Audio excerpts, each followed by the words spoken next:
چرا نمیشه ژیانو چپ کرد؟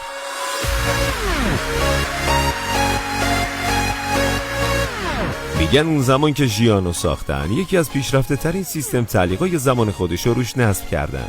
بعدش هم شرکت سیتروئن اعلام کرد هر کی تونست دایان یا همون ژیانو چپ کنه بهش یه دایان جدید جایزه میدید. اما الان حدود 70 ساله کسی نتونسته ژیانو چپ کنه. چرا؟ چون سیستم تعلیق اون از نوع مستقله، یعنی هر چرخ خودرو مستقل از بقیه کار میکنه، یعنی نیرویی که به یه چرخ بیاد روی بقیه تأثیری نداره.